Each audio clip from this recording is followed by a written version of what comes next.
नमस्कार, सुवर्णाज किचनमध्ये मी सुवर्णा तुमच्या सगळ्यांचे स्वागत करीत आहे. आपण आज बनवणार आहोत पिझ्झा. त्यासाठी आपण इथं 4 कांदे कापून घेतलेले आहे, उभा कापलेला आहे. हे ढोबळ्या मिरच्या आहेत, रंगीत ढोबळ्या मिरच्या, लाल आणि हिरवी. हे टोमॅटो आहेत, हे जवळजवळ 250 ग्रॅम टोमॅटो आहेत, ते चिरून घेतलेले आहेत. कढईत तेल गरम करायला ठेवलेले आहे 2 चमचा. त्यात थोडे जिरे टाकलेले आहे. तर हा सगळा कांदा टाकून आपण लाल होईस्तोपर्यंत तळून घेणार आहोत. आता कांदा असा लाल होईस्तोवर तळून घेतलेला आहे. त्यात लसूण टाकलेला आहे. हा लसूण पण थोडासा भाजून घ्यायचा, त्याचा कच्चा पण निघून जावा त्यासाठी.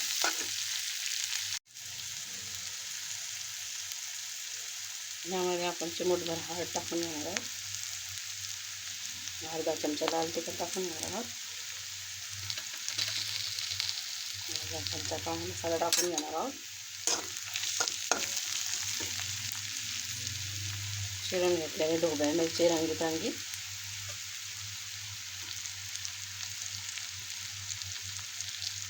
टोमॅटो,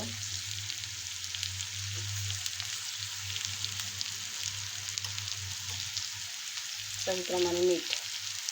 मी अर्धा चमचा मीठ टाकलेलं आहे. सगळे एकत्र करून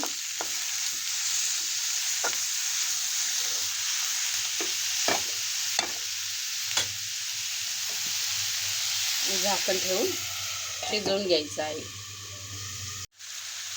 असं हे सगळं शिजवून घ्यायचं आहे आणि याच्यात मीठ पण थोडंसं ॲडजस्ट करायचं. अशा प्रकारे आपल्याला पिझ्झाची भाजी तयार झालेली आहे. अशा प्रकारे आपण आता तवा गरम करून घेतला आहे, त्याच्यावर असं बटर लावून घेतलं आहे. असा पिझ्झा बेस त्याच्यावर गरम करून घ्यायचा आहे. आता ह्याच्यावर बटर लावून घेतल्यानंतर आपण याच्यावर हे सॉस टाकून घेणार आहे. सगळीकडे स्प्रेड करणार आहे. आपण जी पिझ्झाची भाजी बनवून घेतली ती पण आता याच्यावर आपण स्प्रेड करणार आहोत. आता आपण याच्यावर चीज स्प्रेड करून घेणार आहे.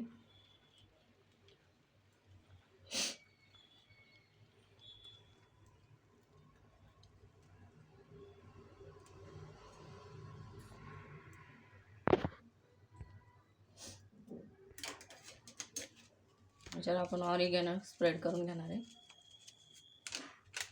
चवीप्रमाणे चिली फ्लेक्स टाकणार आहे. आणि हे आपण परत आता त्याच्यावर ठेवणार आहे, तव्यावर ठेवणार आहे आणि एकदम बारीक गॅसवर आहे आपण त्याच्यावर झाकण ठेवणार आहे. अशा प्रकारे आपला पिझ्झा तयार झालेला आहे. तुम्ही पण ही रेसिपी घरी ट्राय करा आणि कमेंटमध्ये नक्की सांगा तुम्हाला ही रेसिपी कशी वाटली ते. व्हिडिओला लाईक, शेअर आणि सबस्क्राईब करायला विसरू नका. बाय.